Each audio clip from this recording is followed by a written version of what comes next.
All right, hey YouTube, this is Kenyatta. Welcome to my channel. Let's get into it, a life celebration. We are going to get back into Judaism part 2. I stopped right at Moses and the law, so if you haven't watched it, I suggest that you go back and watch part 1, okay, so that you can be caught up with what's happening here in part 2, okay. So let's get into Moses and the law.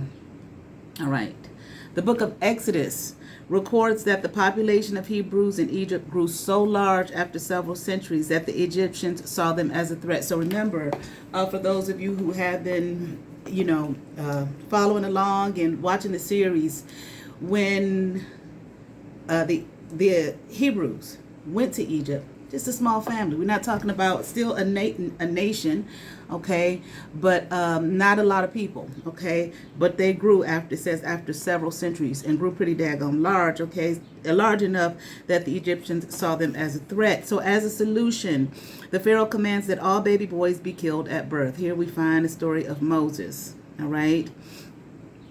However, the baby Moses, whose name is probably Egyptian, is spared by being hidden. Okay, so Moses was supposed to be a Hebrew. He was one of the baby boys that, was to be killed, all right? It is believed that his name was probably Moshe. It's also, believed in some circles that Moses was actually an Egyptian, not a part of this Hebrew community, but all right? But we're just going to go on here with what we have thus far. After 3 months, when his Hebrew mother is afraid to keep him any longer, she and her daughter fashion a watertight basket. They make a basket, put him inside, and place the basket in the Nile River. He is discovered by an Egyptian princess who raises him as her own. As a young adult, Moses sees an Egyptian foreman mistreating an Israelite slave. So he tries to stop his cruelty, and what does he do? He kills the foreman, and then Moses flees from Egypt. Okay, that's the general story, all right? Our next glimpse of Moses comes when he has found a new life beyond the borders of Egypt, where he is now a herdsman for a Midianite priest named Jethro, whose daughter he has married. One day, Moses is out with his father-in-law's herds. He sees a strange sight. Here's a theophany, okay, that we talked about in Judaism part 1. And what was the strange sight that he saw? A large bush appears to be burning, but it's not consumed. Okay, it's not being consumed by the fire. He approaches the bush. He hears the voice of God, who commands Moses to return to Egypt to help free the Hebrews. All right. All right. Living in a world that believes in many gods, polytheistic. All right. Moses is curious to know the name of the divine spirit speaking to him. What spirit is this speaking to me? Okay.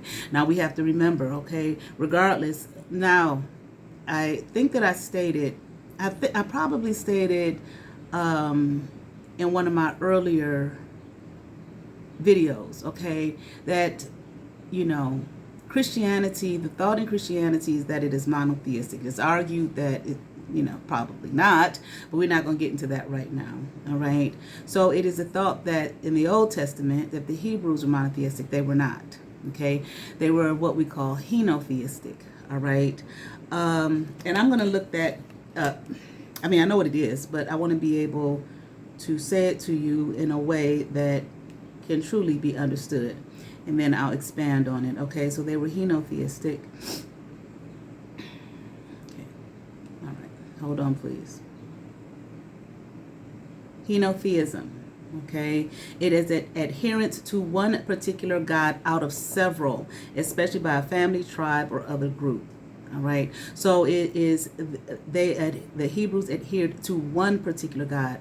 They were not monotheistic in the Old Testament, all right? And we find that, you can find it spelled out, for example, even in the 10 Commandments, have no other gods before me, all right? That's pretty much speaks to henotheism. There are other examples, okay? If there were no other gods, that statement would not need to be made, to have no other gods before me, okay? So it is this belief that, or this adherence to one particular God. Let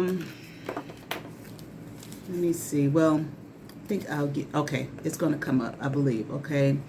And now, we also have to understand that Moses, okay, if this story is true, okay, and factual, that Moses was raised by an Egyptian princess, Okay, him being Hebrew, found in a basket on the Nile River. The Egyptian princess found him. She raised him as her own where?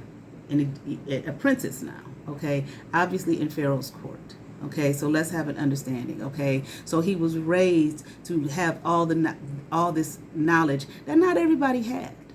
Okay, but he was probably privy to this knowledge. Okay, so here we see what is it saying? He lived in a world that was polytheistic. Okay, he's curious to know the name of the divine spirit speaking to him. The deity refuses to give a clear name. And what does it say? This here, some translations, I am who I am. This says, I will be who I will be. And he commands Moses to tell the Hebrews that I will be, or I am, sent you. Okay, so this deity is commanding Moses to free his people. Okay, because at this point the Hebrews were enslaved by the Egyptians. Okay, now in Hebrew, the mysterious answer provides an etymological clue to the name for God. The name for God, usually associated with the verb haya, Hayah, to be. Okay, is Yah. Okay, some people say Yahweh, Yahweh. You know, I've heard various pronunciations, but it's YHWH, okay? And it is often translated as I am, okay? So this is why we have in some translations when Moses asks, you know, who's the deity that's speaking to him? I am, I am who I am, okay? Tell the Hebrews that I am sent you, okay? This is the translation. The name is usually written YAHWEH. Here, the YHWH is obviously without the, what do you call those? Not consonants. A-E-I-O-U, vowels. Okay. But the exact pronunciation is unknown. Okay, so you have various pronunciations, okay, but it is believed that the exact pronunciation is unknown. As mentioned, Moses lived in an age when people believed in many gods, and he had grown up in a polytheistic culture, which was the Egyptian culture. People everywhere believed in multiple gods and thought of them as guardian deities.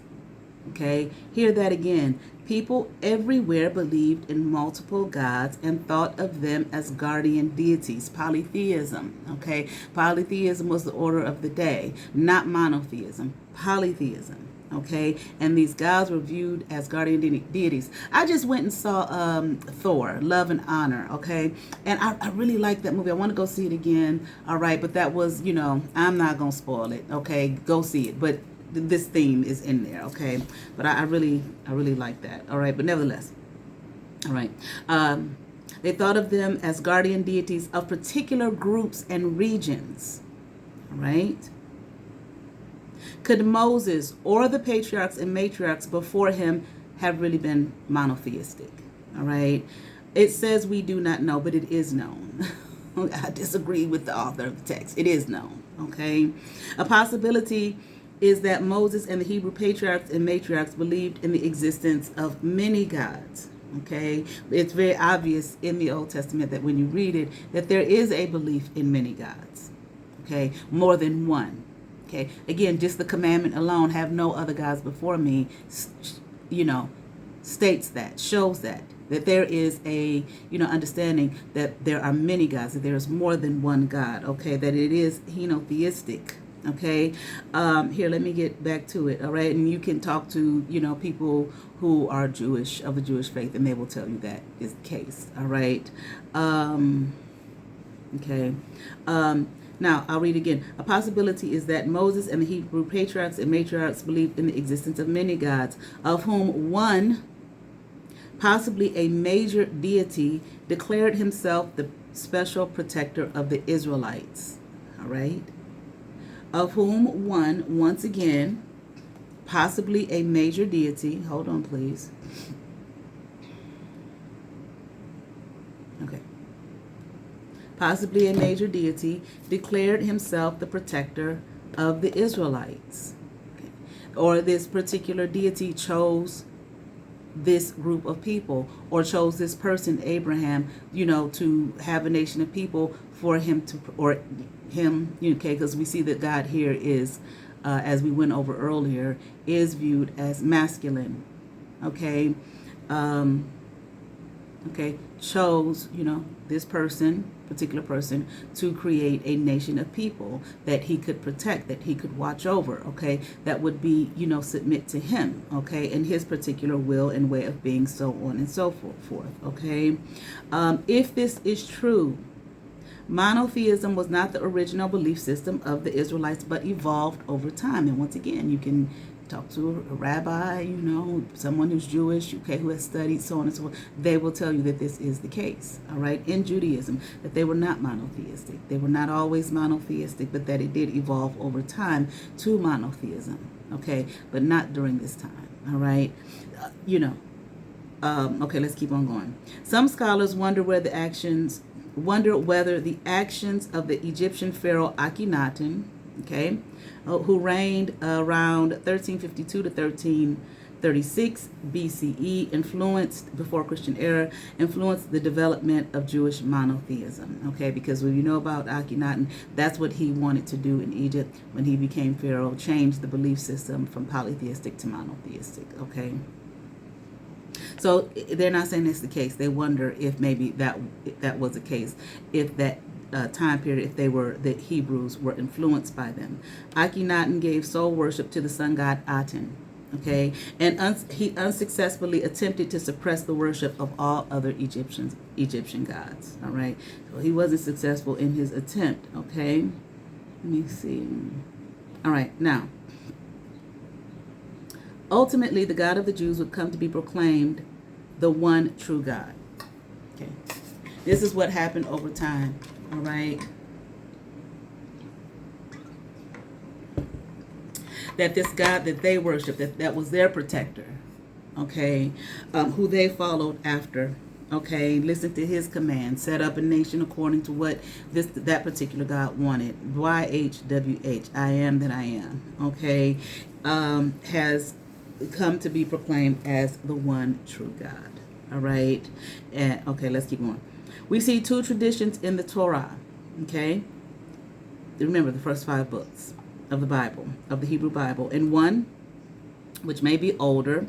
One tradition, Yahweh is embodied and appears directly to human beings. Okay, so I don't know. He doesn't necessarily give an exact, not at this point, maybe a little bit later, reference to that in the scriptures, okay?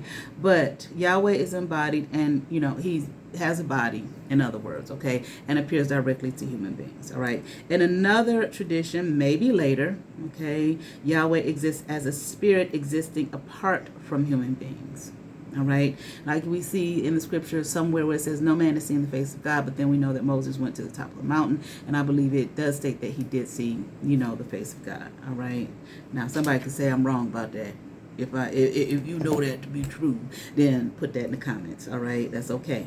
All right, now the notion, but didn't someone else in the scriptures, I believe, see the face of God? All right, this may be where he's getting this idea that Yahweh was embodied and appeared directly to human beings. But let's keep on going. The notion of God as being transcendent and distant grew over time. Okay, all right, not this notion that God was not personable, but personable, but out there. Okay, not embodied, a spirit. No particular form or anything like that. That is something that grew over time. The transformation was complete when Yahweh came to be considered pure spirit, and any reference to his body was considered to be metaphorical. In addition, God's name eventually was thought of as being too sacred to pronounce. All right. Instead of speaking the name, priests and lectors substituted the Hebrew word Adonai, which is the Lord, Adonai or Adonai. Okay, Adonai, the Lord. So that's not to say Yahweh. Okay, it's not to say his name. Ultimately, over time. Okay, and ultimately, all other gods were considered false gods. Okay. Not right away. Over time. All right. Meaning that, these are, hold on.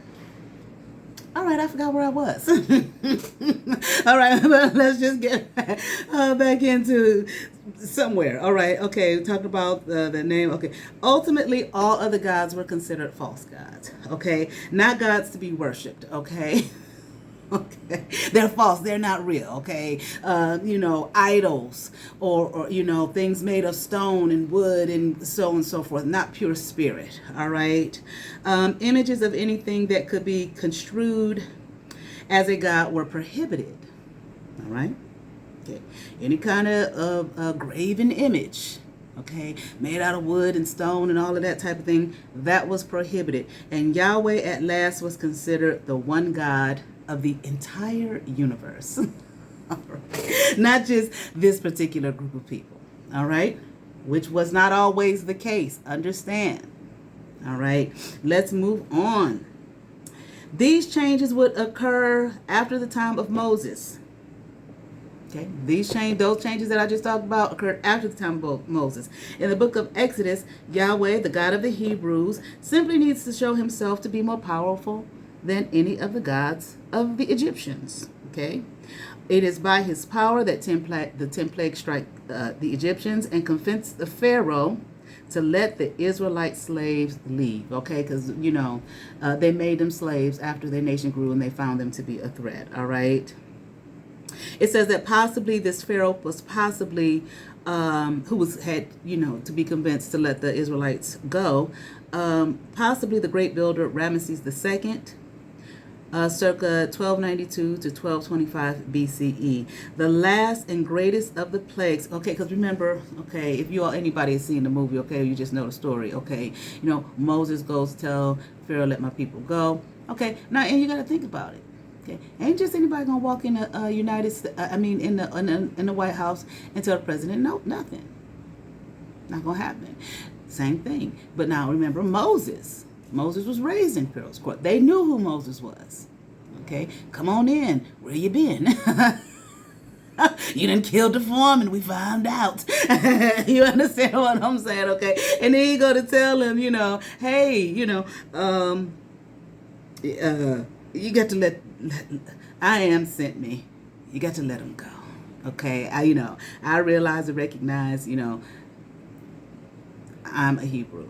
Okay. Possibly. Okay. There is argument out there that he probably was an Egyptian. Regardless, one way or the other. Okay. But nevertheless, we're just going to keep on going.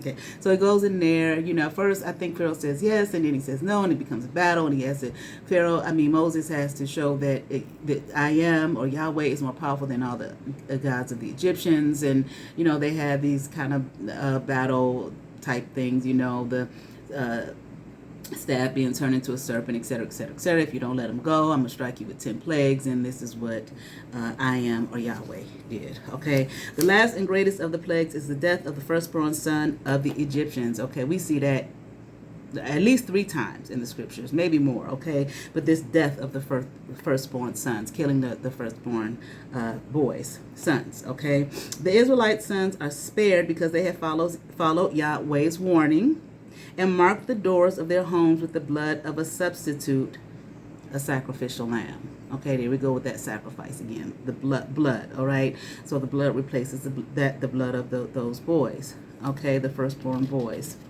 All right. Okay, and that's we know that to be the Passover. Okay, because God has passed over. All right, Egypt. The event thereafter. The event is called thereafter the Passover or Pesach, okay? And its yearly memorial has become one of the major Jewish festivals. The Bible tells of the Hebrews' journey out of Egypt through a large body of water, the Red Sea, on their way to the Sinai Peninsula. The Hebrew term may be translated as either Red Sea or Reed Sea. The second translation may refer to reed-filled marshes of northeastern Egypt. Okay.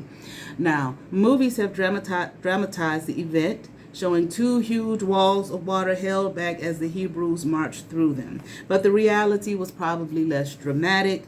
Okay, here we see this other translation, Reed Sea. Okay, and a reed, even if it was a sea is not an ocean. Okay, and that's how we see it in movies, as this huge ocean. Okay, all right, but let's keep on going.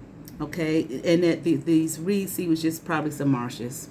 Okay, in northeastern Egypt, just able to just really just walk through. Okay, although now this is interesting. Okay.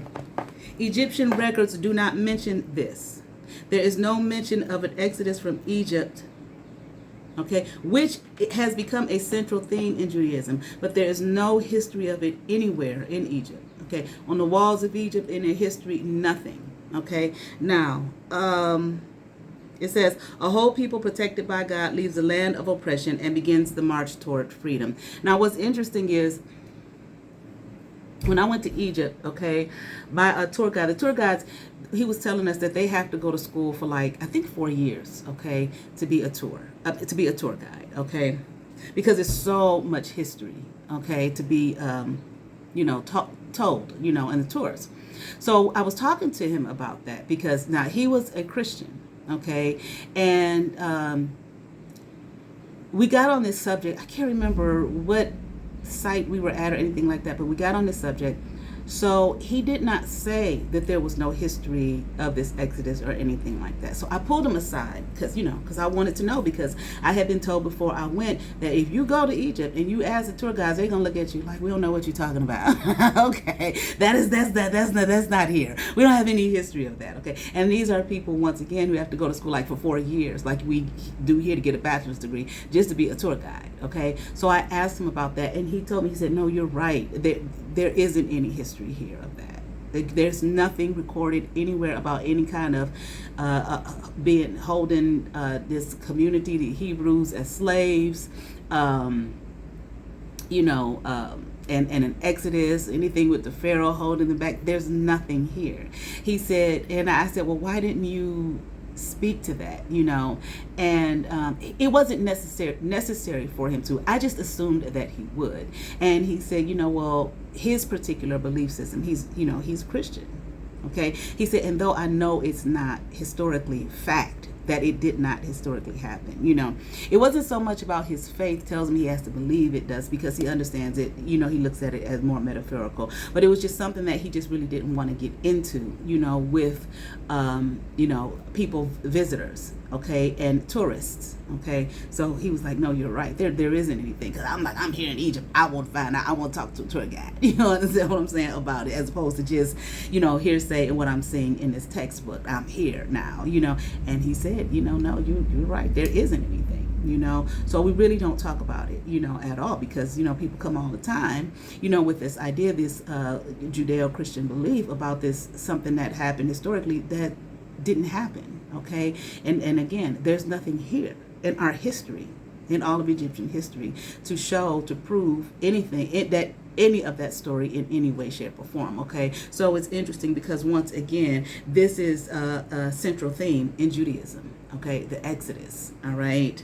The Exodus, okay? A whole people protected by God leaves a land of oppression and begins the march toward freedom. Okay, but this is, and understand, like I was saying before in part 1, in Judaism, there's an understanding that things that maybe at one time they thought actually happened, they realized and recognized over time that no, these things didn't really happen. Okay, and some of these stories were borrowed, our community, our nation, our people, borrowed these stories from neighboring communities, or those that we were, our people were in exile with, that we took those stories, and adapted them to, our history. Okay, but no, they're not real. They didn't literally happen. But the stories are metaphorical, and yet they still have meaning to our history and to who we are as a people. Okay, so let's move on. The book of Exodus and Numbers describe in detail the migration back to Israel. And this is a migration that lasted a full generation, 40 years, okay? 40 years, we hear about that in the wilderness, all right? The most significant event during this period of passage, is God's encounter with Moses, okay, at Mount Sinai. The book of Exodus paints a terrifying picture. The mountain is covered with cloud. Here's another theophany. Cloud and smoke, lightning and thunder come from the cloud. The sound of a trumpet splits the air. The people are warned to keep their distance, for only Moses may go to meet God at the top of the mountain. Moses enters the cloud and speaks with God, all right? When Moses descends, he returns to his people with rules for living. What are those rules for living? What did he return with to his people? The 10 Commandments, all right? The strong moral orientation of Judaism is apparent here, okay, with the Ten Commandments. Moses does not return with an explanation of the universe. He don't talk about science. He don't talk about art, nothing like that, okay? But what does he bring? Ethical precepts. These are the things we are to live by. Parallels have been drawn to several, here we go again. Parallels have been drawn to several other early codes, earlier than this, okay? Particularly that of the Babylonian king Hammurabi, okay? Let's see. Undergirding the commandments is a conviction that a covenant, a contract exists between Yahweh and his people. He will care for them, okay, once again, and they must fulfill their half of the bargain by following his laws and giving him soul worship. Okay, all right. He's going to take care of them. I chose you. I made you a nation of people, okay? Have no other gods before me. Rule number 1. Here goes some other rules. All right. And I'm going to take care of y'all and watch over you all and so on and so forth. Protect you, grow your nation even more. Just do as I command. All right. All right. Worship and honor me. All right. Let's keep on going. All right. And we find, as you continue on in the Hebrew Bible with the prophetic books, that this was one of the issues that the Hebrews consistently had, okay? Constantly worshiping other gods, okay? Then, God sent a prophet with a word of warning, upset by their behavior, okay? And in that time period, even if only one person did it, okay, it wasn't just the one person had to pay for it or make any kind of repentance for it. The whole nation was responsible for it. The whole nation had to pay for it. Everybody did, all right? Such an agreement had already been made between God and Noah and later with Abraham. The covenant, okay? The covenant is reaffirmed with Moses and solidified by the laws and commandments which give it legal form. All right. The book of Leviticus begins with detailed laws about animal sacrifice, ritual purity, laws about general honesty, humaneness. Leviticus outlines many special laws that will be important to the latter development of Judaism, laws specifying which animals may or may not be eaten, laws prohibiting the consumption of meat with blood in it, or cutting of one's beard, okay? Laws governing the observance of major religious festivals.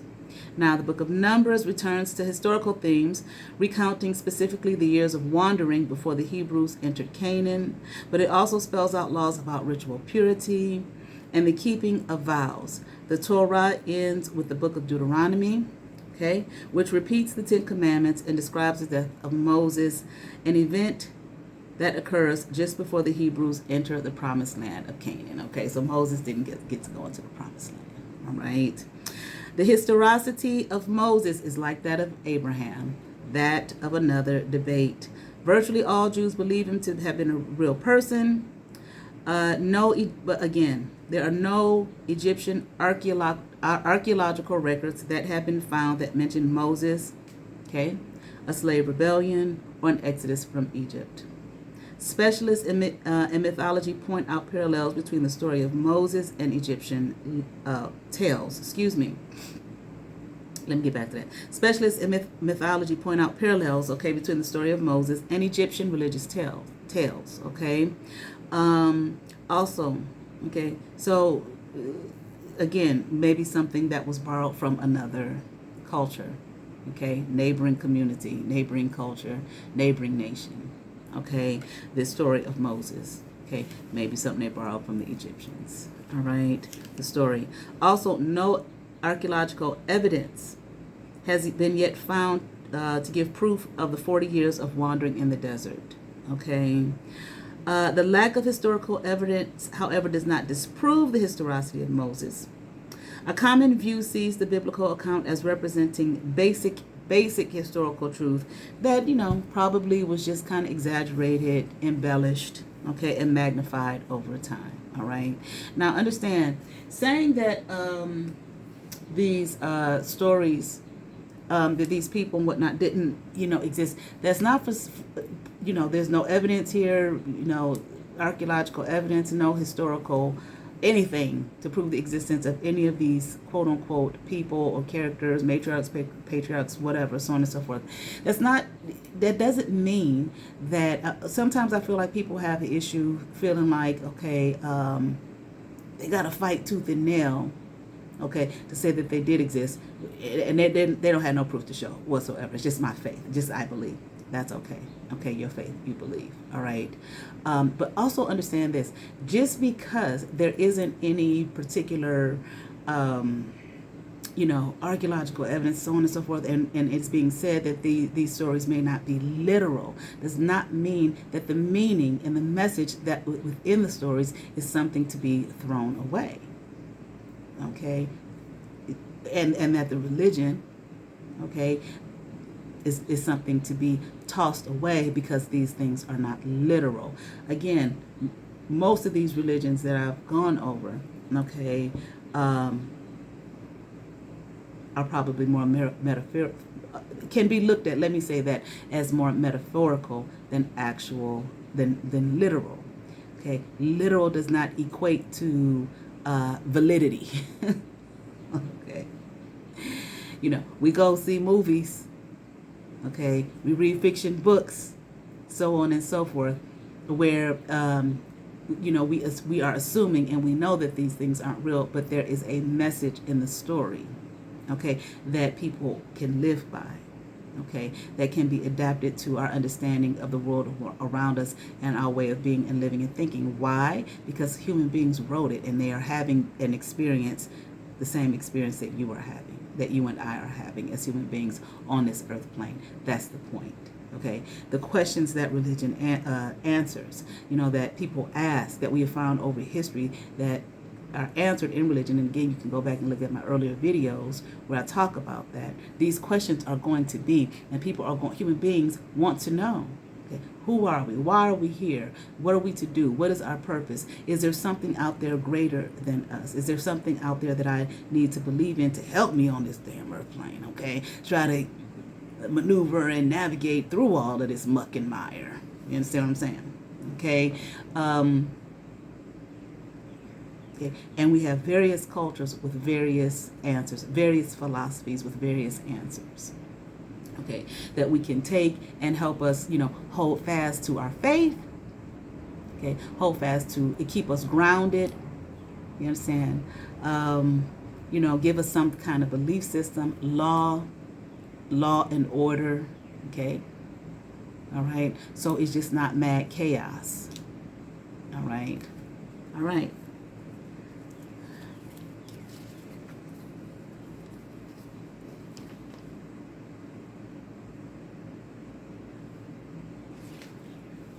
Okay, I'll go over the Judges and the Kings real quick, and then we'll end it. All right, just break this up.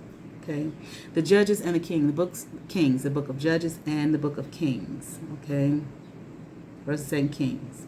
All right, after Moses' death, the Israelites were led by men and women who had both military and legal power. These were called the judges. To think of them as military generals is more accurate than to envision them as modern-day courtroom judges. Okay, they were more military generals. All right. The book of Joshua, I love the book of Joshua, y'all. Okay, I always have. All right. I was able to do when I was in seminary and I was taking my preaching class. I had never preached before. Now I went to school with people who, they were many of them were already ministers in their church. Okay, so they had been preaching, and some of them was pastors and all that kind of thing. I had never preached. Okay, and so the teacher, I said, I don't know, I've never preached before. And he asked me, he said, well, have you, spoken before in front of groups of people or anything like that? I was like, yeah.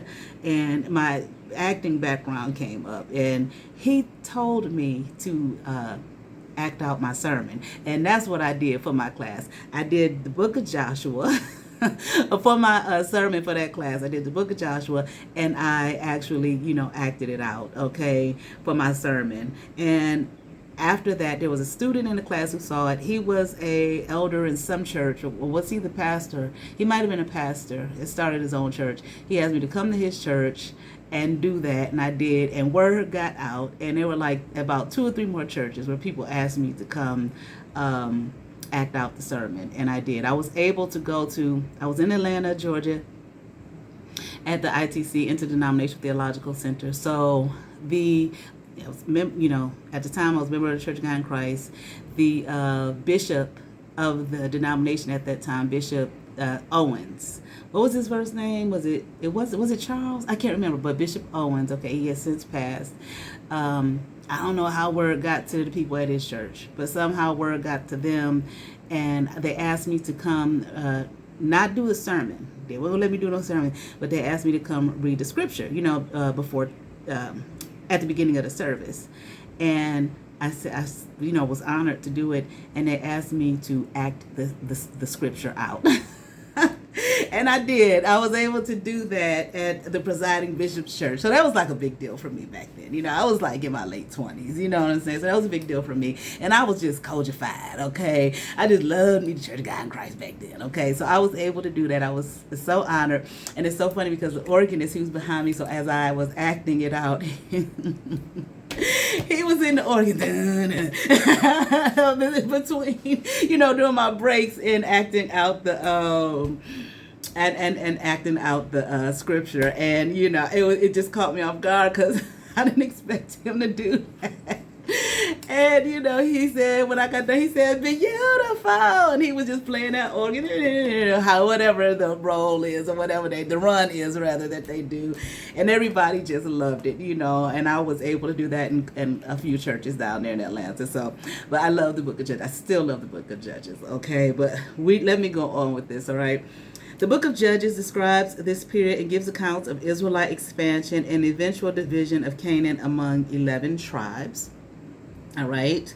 Realizing they needed to be unified for their protection, the people of Israel soon established a king, selected a capital city, imposed a system of laws, and built a temple for centralized worship. Okay, so here it is coming together, forming for them, okay, their nation that they're building, all right? And these setbacks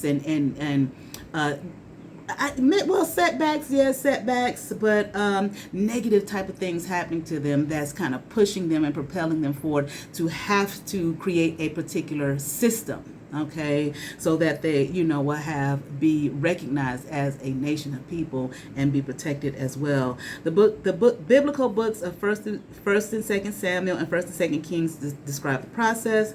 The first king was Saul. Okay, Saul's reign began in 1025 BCE. He became a tragic figure, honey, and he sure did. He suffered from depression, and he died after a battle. Okay, there is one tradition that says he died from suicide. Okay, after a civil war divided the country's allegiance, the new king emerged to lead Israel, David. All right. Now, I'm not going into the biblical teaching. I can a little bit. Okay. David was chosen. The people were crying to God for a king, and God didn't want to have a king. I'm your king. You know what I'm saying? But that's what they wanted. Okay. And they chose Saul. Okay. Again, Saul was a tragic figure. All right. Very tragic figure, all right? He's big and massive and looked a certain way, all right? But y'all watch my reading from last night. It's like, just because a person, that's their presentation, that does not mean that's exactly who and what they are, okay? This man has some real issues, okay? But God chose David, all right? And he was a young man. Okay, probably just a kid, okay? He was from Bethlehem, a town in the tribal area of Judah. He was an accomplished military leader, so he became an accomplished military leader. He oversaw the buildup of the kingdom. Okay, he saw the need for a central city. He took over the hilltop town of Jebus, and it was renamed to Jerusalem. And established it as the national capital. All right. Recent archaeological evidence seems to confirm the historical existence of David and his son Solomon. Okay, so now it looks like we're seeing some actual historical, archaeological evidence. All right, that here's some people that looks like they actually did exist, which is David and his son Solomon. They constructed the temple envisioned by David. We find in the book of Chronicles, it records how Solomon built and dedicated the first temple in Jerusalem. In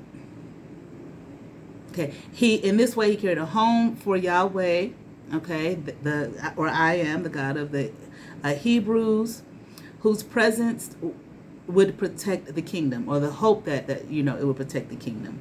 The services included prayers, hymns, accompanied by musical instruments, trumpets, and cymbals. We see all of that, especially in the Psalms, okay, and the harp, and so on and so forth. Incense and grain were common offerings.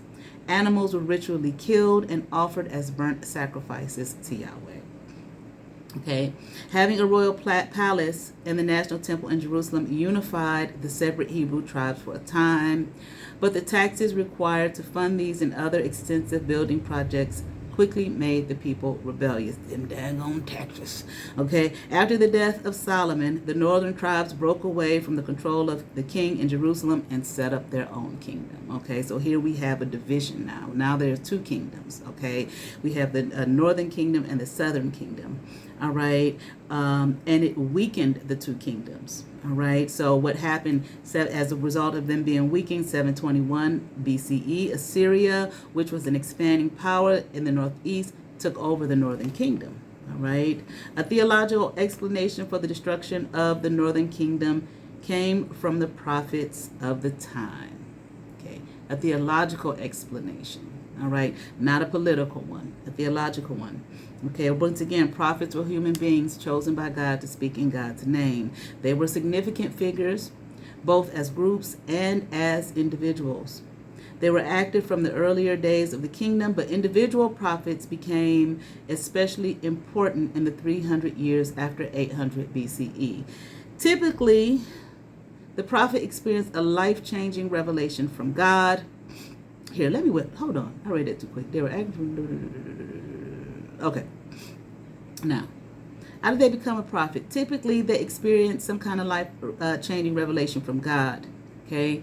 Then felt commissioned by God to speak to his people. Now, we found that it's kind of when we were talking about the shamans in one of the earlier videos. Okay, I think it might have been the first video or the second video I did on the religious study series.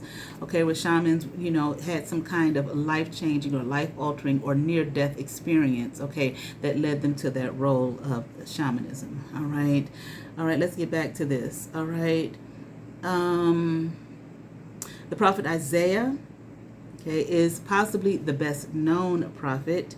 He was active in the 8th century BCE. He had a vision of God in the Temple of Jerusalem, which he described as being filled with smoke. Another theophany here, a symbol of the divine presence. In his experience there, he heard the voices of the angels. They were crying, "Holy, holy, holy," in the presence of God. He felt unworthy, okay? So this feeling of unworthiness dissolved when an angel touched a lighted coal to his lips, purifying and empowering Isaiah. Okay, from then on, he could speak his message. Isaiah and other prophets explained that political losses were punishments from Yahweh. Okay, here we go. Okay. Why was they losing? Okay, why were they always being taken over by another kingdom? Okay, and in exile somewhere. Isaiah and other prophets explained that political losses were punishments from Yahweh, from I Am, from the God of the Hebrews, for worshiping other gods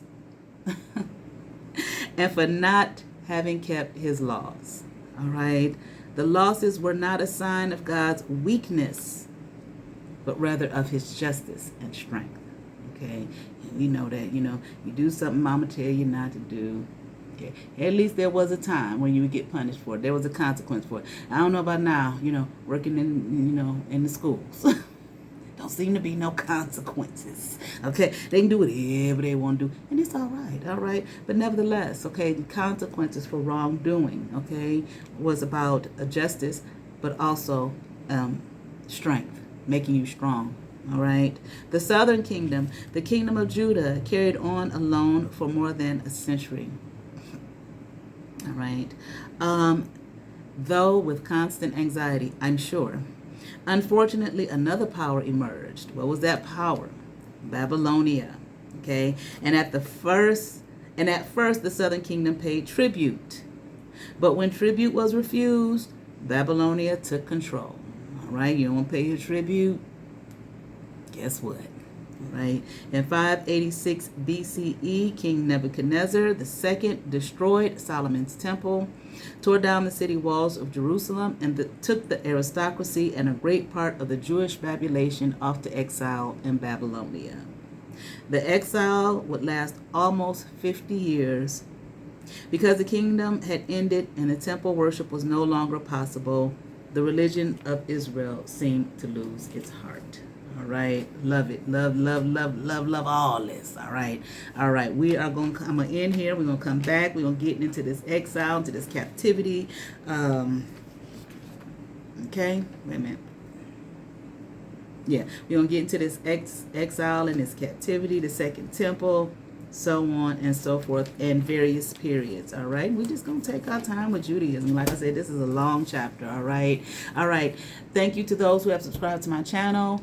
Like, share, and subscribe. Check out my YouTube. Check out my website, kenyattasintuition.com, if you're interested in a reading. All right, y'all be blessed. Peace.